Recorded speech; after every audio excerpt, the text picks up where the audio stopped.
Hi guys, and welcome to Module 2, Create a Cryptocurrency.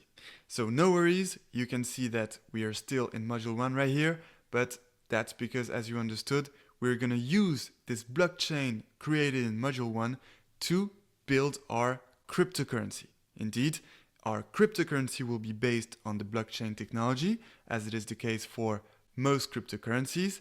And so we're going to take this blockchain, we're going to develop it, we're going to decentralize it, and this will create our cryptocurrency, the altcoin.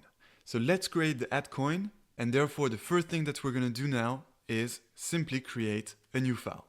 So we're going to go at the top here, you click on File, you click here on New File, and there we go. We're going to remove this, and we're going to save it in Module 2. So here, let's go to our desktop or wherever you created this blockchain A to Z folder. Let's go inside this folder and let's now go to Module 2, create a cryptocurrency. And that's where you want to save your file that we're going to call altcoin.py. So feel free to call this cryptocurrency by any other name. Altcoin is of course because my name is Adlin and I thought it was funny to call it the altcoin. But if your name is Pete, for example, you can call it the Petecoin. All right, so whatever you choose, if you're ready, let's click on Save. And there we go. We have our new file in our new working directory folder, which is this Module 2 Create a Cryptocurrency folder, which now contains the altcoin Python file. Perfect. So now what we're going to do is we're going to take the whole blockchain implementation of Module 1. We're going to select the whole code, copy it, and go back to our file to paste it. And there we go. That's from this point that we're going to develop it and transform it into a cryptocurrency.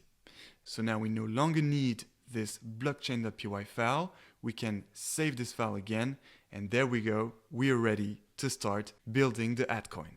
All right, so first of all, to be installed, what do we need? Do we need Flask and Postman? Yes, of course, but we need an additional library, which is the requests with an S library. And more specifically, the following version, that is 2.18.4. All right, and I'm going to write to you the pip installation.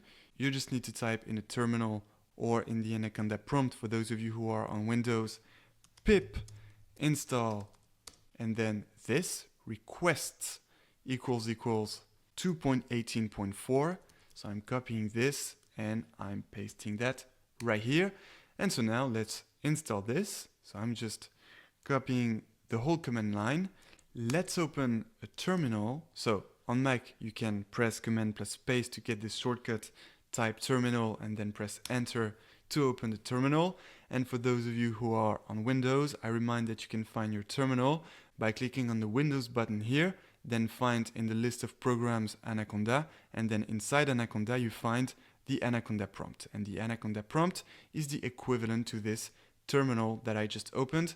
And for those of you who are on Linux, I'm sure you know how to open a terminal. It should be right here on the left, as it is one of the main features of Linux.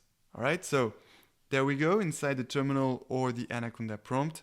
Let's paste the requests pip installation, so that will directly install the request library inside the Anaconda root environment. That's what pip is for. So let's press Enter, and there we go. As you can see, everything is already satisfied for me. That's because, of course, I installed it before, but if that's not the case, no worries. The installation will be smooth and easy. All right, so now we're going to close this. We're going to close the terminal or Anaconda prompt, and there we go. We're ready to develop the implementation of the altcoin. But first, let's give another title. We're now in Module 2, and we're not creating, well, we are creating a blockchain, but more specifically, we are creating a cryptocurrency. All right, much better. So all good with the title, all good with the libraries to install in the terminal. And now what about the libraries we need to import? Well, again, there is some extra stuff to import. So first of all, we have to import datetime because of course we will get the exact time when a block is mined. So we have to keep this.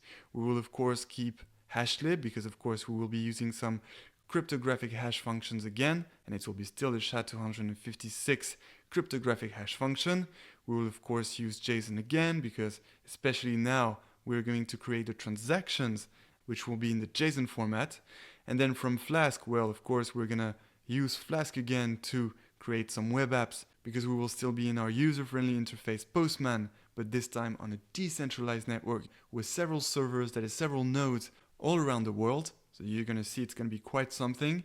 However, from this Flask library, we're not only going to import the Flask class and JSONify, but also a third one, which is the request.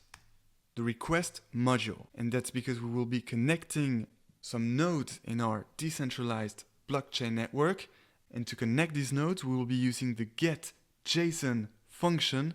And this function will be taken from this request module. So that's especially because of these nodes that we're adding into our decentralized blockchain that we need this request module.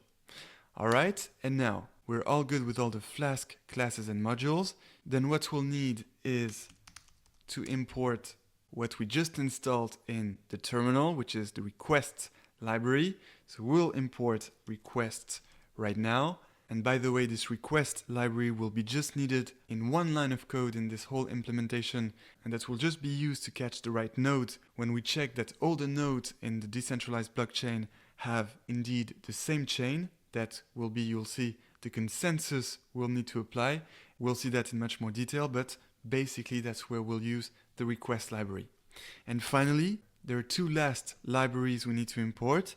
These are the UUID4 and the URL parse functions that we respectively need to create an address for each node in the network and to parse the URL of each of these nodes. So let's not say too much about this now. This is not the time. Don't worry, I'll explain in great detail what these will be used for when we use them.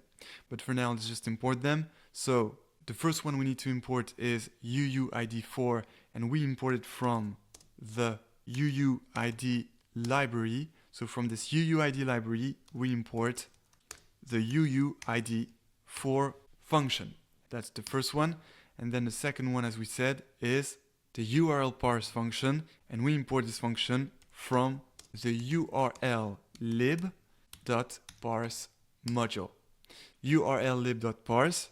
And so from this module, we import this URL parse function. And there we go. We now have everything we need to implement our cryptocurrency. This will be an implementation in three parts. Part one, building a blockchain, but mostly we will develop what needs to be developed in this part one to create a cryptocurrency. Then part two, we will still mine some new blocks to welcome some new transactions of these cryptocurrencies between several persons. Actually, it can be some transactions between you and me. And finally, there is going to be a part three, which will be totally new compared to what we did before. And that will be, of course, part three, decentralizing our blockchain. All right, so it's really important that you see the structure of our implementation. It's an implementation in three parts. Part one, building the cryptocurrency based on the blockchain, of course. Then part two, mining our blockchain to be able to accept and mostly register some new transactions of altcoins, the cryptocurrency. And eventually, part three, decentralizing our blockchain, inside which we will create a decentralized network of several nodes, and each one of you will be able to mine some blocks on any of these nodes. So it's going to be pretty exciting. As I told you, we're taking things at the next level now. So if you're ready, let's start from the next tutorial. Until then, enjoy blockchains.